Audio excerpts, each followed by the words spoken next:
Bismillahirrahmanirrahim. On va parler ce jour de l'insuffisance cardiaque de l'enfant. Donc l'insuffisance cardiaque de l'enfant est une urgence pédiatrique, cause importante de mortalité et de morbidité. Ces causes sont variées et curables, donc chez l'enfant, contrairement à celui de l'adulte. Les avancées en matière de traitement ont permis une meilleure connaissance, sont dues à une meilleure connaissance de la physiopathologie de l'insuffisance cardiaque. La définition de l'insuffisance cardiaque, c'est un syndrome clinique et physiopathologique avec des anomalies circulatoires, moléculaires et neuro-hormonales secondaires à une dysfonction ventriculaire par surcharge de pression ou de volume ou une altération de la contractilité. La dysfonction ventriculaire diastolique est rare chez l'enfant. Elle est surtout l'apanage de la cardiomyopathie restrictive. Sur le plan étiologique, 80% des insuffisances cardiaques de l'enfant sont en rapport avec des cardiopathies congénitales, soit plus de la moitié des insuffisances cardiaques de l'enfant. Ceci est dû au fait que les cardiopathies congénitales sont fréquentes et représentent, c'est 1% des naissances vivantes. La deuxième cause, c'est les cardiomyopathies. Les cardiomyopathies, et en particulier la cardiomyopathie dilatée, c'est la deuxième cause d'insuffisance cardiaque. Il faut savoir que 65 à 80% des cardiomyopathies dilatées se compliquent d'insuffisance cardiaque. La troisième cause, c'est les troubles du rythme. Et aussi, il y a une intrication étroite entre les troubles du rythme et l'insuffisance cardiaque. Il faut savoir que, surtout à la période néonatale, vous avez les TSV, donc les TSV, la tachycardie par réentrée atrioventriculaire, donc qui se manifeste souvent par une insuffisance cardiaque. Et chez l'enfant plus grand, vous avez les tachycardiomyopathies, c'est-à-dire que les troubles des rythmes qui se compliquent d'une cardiomyopathie. Et le chef de file, c'est la tachycardie atriale ectopique. Donc sur le plan physiologie, le débit cardiaque, on sait qu'il est égal à la fréquence cardiaque multipliée par le volume d'éjection. Ce volume d'éjection qui est égal au volume télédiastolique moins le volume télésystolique. Donc ici, vous avez les trois facteurs qui rentrent en jeu. Vous avez la précharge, c'est-à-dire le volume télédiastolique, donc la contractilité et la post-charge qui est représentée par le volume télésystolique. Donc grosso modo, on a des insuffisances cardiaques par surcharge volumétrique, c'est-à-dire par augmentation de la précharge. Vous avez des insuffisances cardiaques par surcharge de pression, ceci est en rapport avec l'augmentation de la post-charge. Surtout ici, c'est les obstacles à l'éjection du cœur, donc gauche ou droit. Ici, c'est surtout les shunts gauche-droit et les fuites de la valve auriculo-ventriculaire. Vous avez les troubles de la contractilité, ce sont les cardiomyopathies, et les anomalies de la fréquence cardiaque, soit celle-ci est trop rapide, comme dans les tachycardies supraventriculaires ou ventriculaires. Et ce sont les principales causes d'insuffisance cardiaque. Donc pour la physiopathologie, si vous avez une lésion au niveau du cœur, vous allez avoir une diminution du débit cardiaque, donc le cœur va mettre en jeu, le système rénine-angiotensine, donc ceci est en rapport avec la diminution du flux rénal. Donc la mise en jeu du système sympathique va s'accompagner d'une vasoconstriction importante qui va retentir, donc qui va augmenter la post-charge et va augmenter le travail du cœur. De même que le réflexe sympathique va augmenter la contractilité cardiaque et va augmenter la fréquence cardiaque.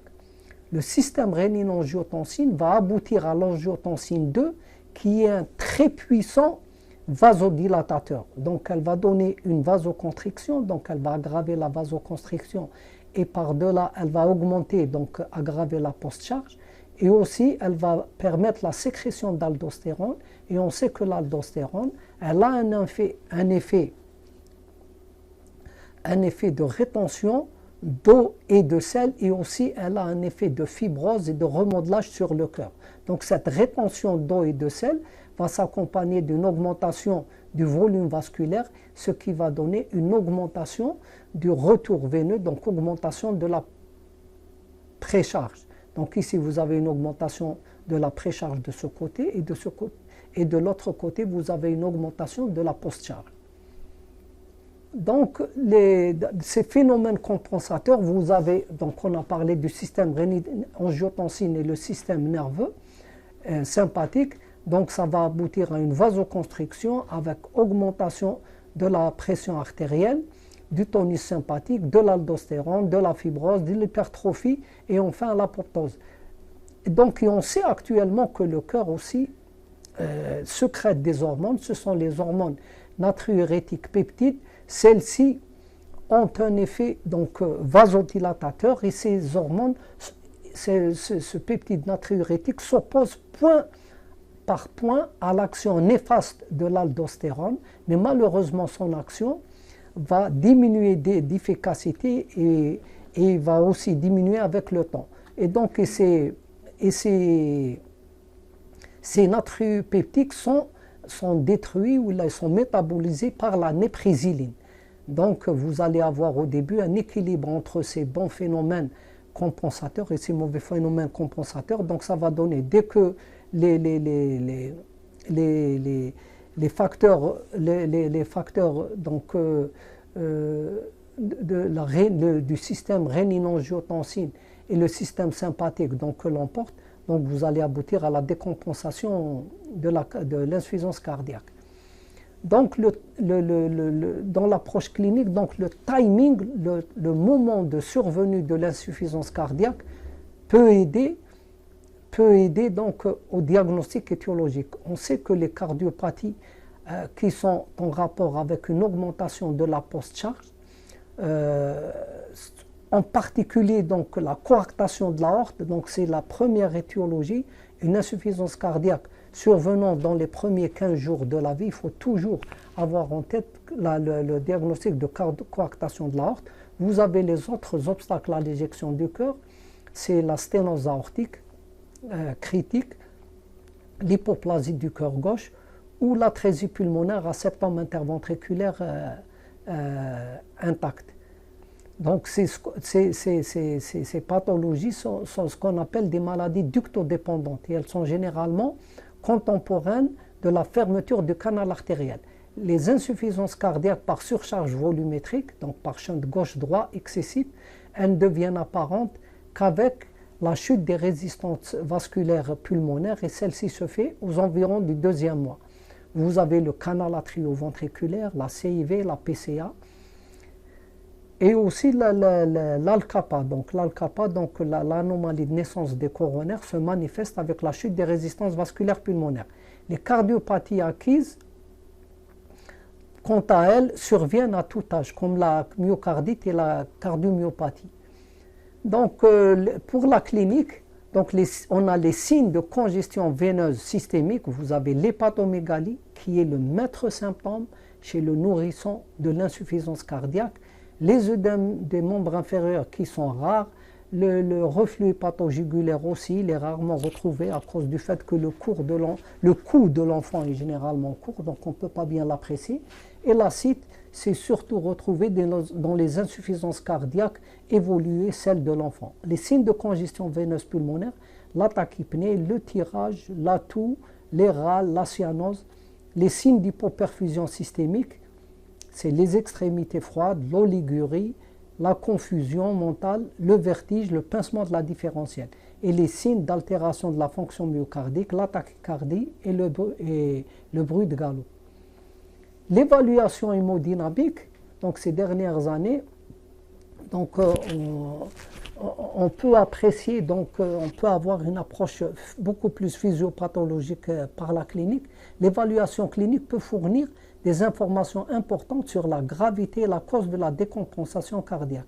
L'insuffisance cardiaque est classée en mode de perfusion, chaud et froid. Donc, quand la perfusion est normale, donc les extrémités sont chaudes, et quand vous avez un hypodébit, les extrémités sont froides. Et le mode de congestion, donc si l'enfant présente des signes de congestion veineuse systémique, donc il a des râles, il est humide, ou là il a un foie qui est congestionné. Donc si ces signes sont absents, donc s'il est normal, donc on dit que c'est sec. Ce tableau aide à la prise en charge. S'il y a une hypoperfusion, il va privilégier les vasodilatateurs et le support inotrope. Et s'il y a des signes de congestion, c'est surtout les diurétiques ou l'ultrafiltration dont on ne dispose pas. Donc voilà le tableau. Donc si vous avez un individu qui a on le classe, s'il y a des signes de congestion, les signes de congestion sont absents, donc il est sec. Si les signes de congestion sont présents, il est humide. Si la perfusion, s'il y a une diminution, s'il n'y a pas de diminution de la perfusion, il est chaud. Donc un individu qui est ici, donc il est chaud, donc il a une bonne perfusion et il n'a pas de signe de congestion. La perfusion est normale, sans signe de congestion, donc il est bien compensé. Ici, donc vous avez une diminution de la perfusion, donc le patient est froid, mais il n'a pas de signe de congestion, donc il n'a pas de râle, il est sec. Donc vous avez une mauvaise perfusion, mais sans signe de congestion. Ici, il est chaud, il a une bonne perfusion, mais il a des signes de congestion. Et ici, donc c'est le tableau, si l'on veut, le plus grave, il est froid et humide. Donc il a une mauvaise perfusion et aussi il a des signes de congestion. Donc on va donner deux exemples d'insuffisance cardiaque. Donc on va parler de l'insuffisance cardiaque par surcharge vasculaire pulmonaire. Pardon. Elle est retrouvée surtout chez le nourrisson et le jeune enfant. Elle survient généralement après la sixième semaine après la naissance, toujours comme on l'avait dit, elle est concomitante de la chute des résistances vasculaires pulmonaires. On a une augmentation du flux vasculaire pulmonaire en rapport avec un shunt gauche-droit, la CIV, le canal atrioventriculaire ou la PCA. Le traitement ultime, donc après le traitement médical d'urgence, c'est la chirurgie ou le cathétérisme interventionnel.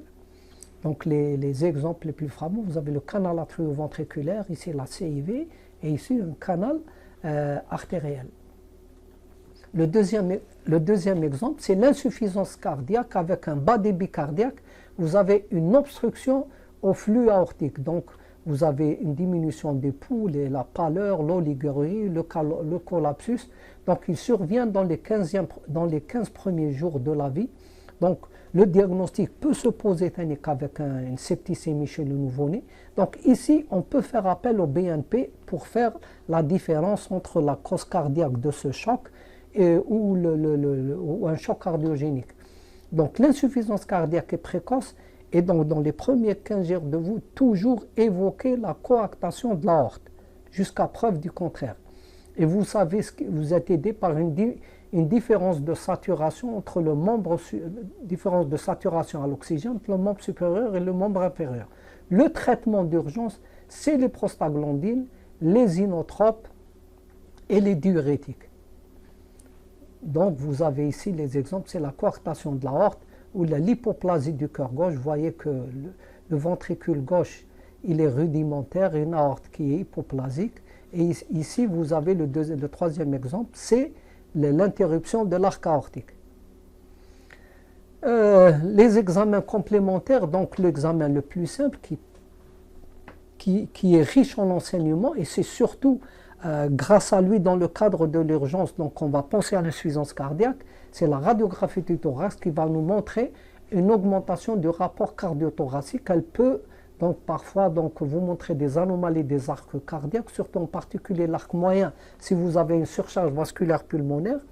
La surcharge vasculaire pulmonaire, vous voyez que ce poumon il est pléthorique, ce qui signe qu'il y a une hypervascularisation pulmonaire, la position du bouton aortique, le situs, donc si les organes sont en place, si le foie est à droite et la poche arrière gastrique est à gauche, et la dextrocardie, voire la pointe du cœur, si elle est située normalement, donc si le cœur est situé dans l'hémithorax gauche, avec la pointe dirigée de la droite vers la gauche. En cas de dextrocardie, c'est l'inverse, donc le cœur est situé à droite avec l'axe du cœur qui va de la gauche vers la droite. Donc quelques exemples, ici vous avez donc une insuffisance cardiaque avec un très gros cœur, donc la cardiomégalie va de la paroi à la paroi, c'est l'une des cardiomégalies les plus importantes, c'est celle qui est retrouvée dans la maladie d'Epstein, et vous voyez ici que le gros cœur dépend de l'oreillette droite et vous avez une hypovascularisation pulmonaire. Le deuxième exemple, c'est un canal atrioventriculaire, donc c'est une pathologie du trisomique. Vous avez un très gros cœur avec une surcharge vasculaire pulmonaire importante, vous avez une diminution de la transparence du champ pulmonaire et un arc moyen qui est convexe. Et sur le profil, vous voyez que la clarté rétrosternale a presque totalement disparu. Ici, donc, une dextrocardie sur un isomérisme droit. Vous voyez ici que le cœur est au niveau de l'hémithorax droit et que l'axe du cœur va de la gauche vers la droite. Et vous voyez qu'un signe intéressant à retenir, que la pointe du cœur n'est pas du côté de la poche arrière gastrique. Quand vous avez ce signe, c'est que presque toujours vous avez des anomalies cardiaques très complexes et ceci est retrouvé dans le cadre des hétérotaxies, donc l'asplénie ou la polysplénie, où les cardiopathies associées sont très complexes. L'ECG, donc, c'est un examen très précieux, donc les troubles du rythme et la relation intime entre les troubles du rythme et l'insuffisance cardiaque, donc, et la cardiomyopathie. L'hypertrophie des cavités cardiaques, il peut renseigner sur l'ischémie cardiaque, donc surtout, comme on va vous montrer un exemple, l'anomalie de naissance des coronaires, les troubles électrolytiques et bien sûr les liens entre l'arythmie et l'insuffisance cardiaque, c'est ce qu'on appelle les tachycardiomyopathies. Vous avez des troubles du rythme qui peuvent se compliquer de tachycardiomyopathie. Ici, donc, vous avez un exemple d'une tachycardie supraventriculaire chez un nouveau-né qui est très certainement une tachycardie par réentrée atrioventriculaire. Vous avez ici donc un exemple d'Al-Kappa, vous avez un nourrisson donc, qui a quelques mois qui est hospitalisé pour une insuffisance cardiaque. Il faut toujours faire un ECG, surtout s'il présente une cardiomyopathie. Et vous voyez que vous avez des signes d'ischémie. Ici, vous avez une onde T qui est négative en D1, D2, V5, V6, et vous avez une onde Q de nécrose qui est vraiment très pathognomonique de cette malformation. Et le diagnostic est salvateur. Si on fait le diagnostic, donc on indique une intervention donc, où on va remettre les coronaires en place. Donc le coronaire qui est la coronaire gauche qui sortait de l'artère pulmonaire, on va la transposer sur l'aorte. La tachycardie atriale ectopique, il faut savoir que c'est le trouble du rythme qui se complique le plus, dans plus de presque 30% des patients présentant une tachycardie atriale ectopique ont une cardiomyopathie dilatée. Donc devant une cardiomyopathie qui vous semble idiopathique, toujours faire un ECG. Et si vous avez une tachycardie qui est permanente, il ne faut pas hésiter à faire un Holter et regarder l'axe de P. L'axe de P est anormal, il est négatif en D2 et en D3, donc ça c'est très en faveur d'une tachycardie atriale ectopique. Et aussi le traitement étiologique de cette cardiomyopathie, c'est le traitement de ce trouble du rythme, soit par un traitement médical ou on fait appel donc à l'ablation par radiofréquence. Les autres examens complémentaires, pardon, l'anémie, donc l'anémie aggrave l'insuffisance cardiaque, il faut la traiter.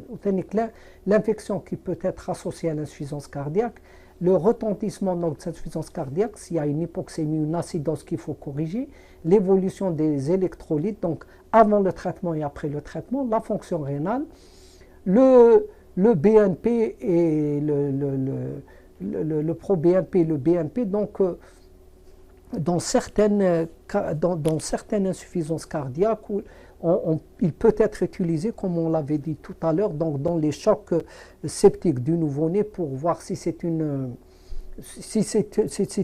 cause infectieuse, une septicémie ou une cause cardiaque ou un choc cardiogénique. Donc on peut s'aider du BNP. Et aussi dans certaines pathologies, donc les insuffisances les insuffisances cardiaques comme la tétralogie de Fallot. Donc si vous avez une suspicion donc, de dysfonctionnement du ventricule droit, donc on peut s'aider du BNP. Le troponine, surtout pour éliminer donc, les myocardites en cas de cardiomyopathie. Donc l'échographie, donc c'est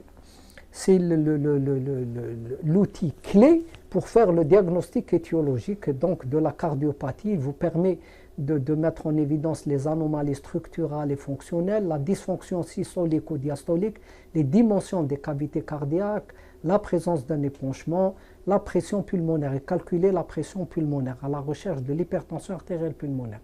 Les autres examens, l'IRM, donc qui fait partie donc, de l'arsenal diagnostique donc, des cardiopathies, le cathétérisme cardiaque, il a perdu donc,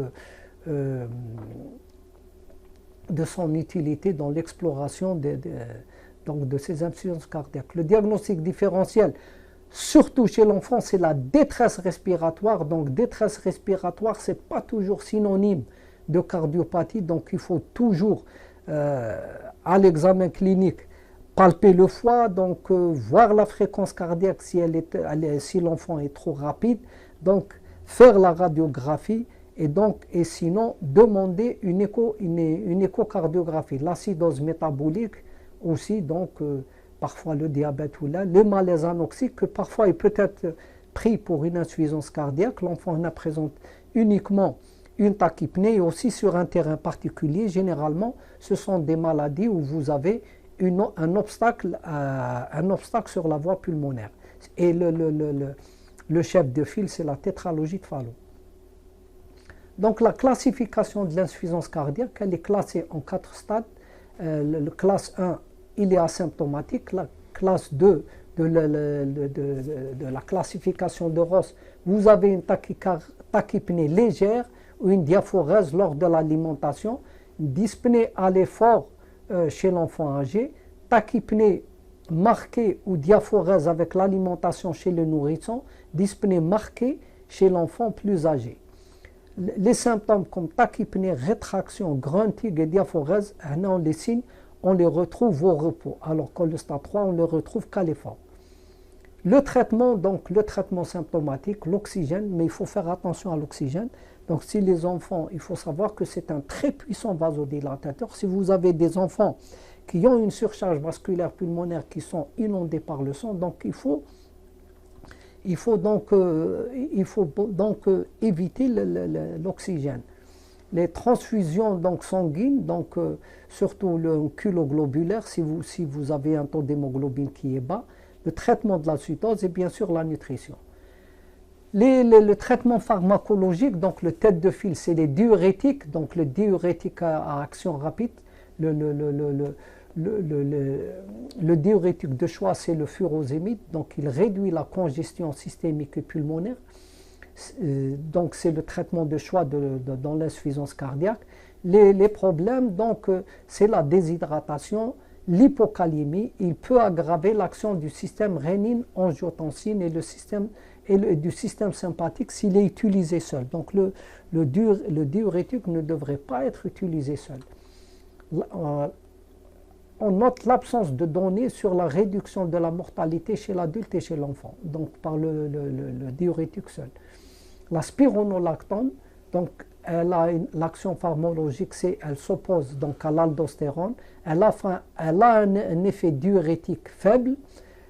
Dans l'insuffisance cardiaque, c'est surtout son effet anti-remodelage et anti-fibrose. Donc, c'est grâce à des études qui ont été faites, qui ont montré chez l'adulte la diminution de la mortalité. Et ceci est dû surtout à cette action, l'anti-remodelage et l'antifibrose.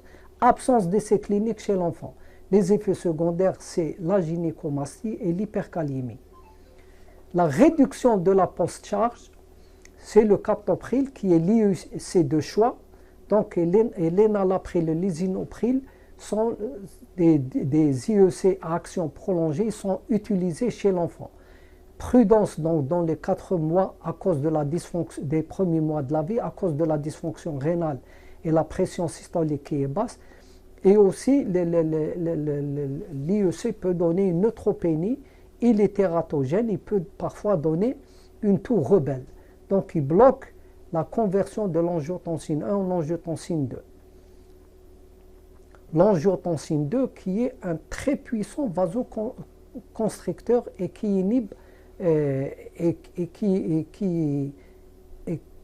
qui favorise l'aldostérone. Mais les études des IEC sont limitées et les résultats sont non concluants. La digitaline, donc les digitaliques, la digoxine, donc c'est le digitalique de choix, donc c'est un glycoside cardiaque, il augmente la concentration calcique intracellulaire par inhibition de la pompe NA-potassium. Il a un rôle spécial dans l'insuffisance cardiaque, c'est le seul inotrope donné par voie orale.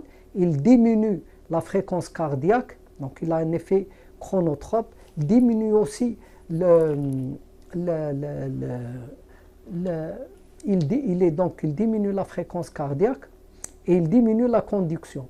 Donc, et aussi il a un effet vasodilatateur. Il améliore les symptômes, diminue l'hospitalisation, mais non la mortalité. Les effets secondaires, c'est les troubles du rythme, les nausées, vomissements et les troubles de la vision.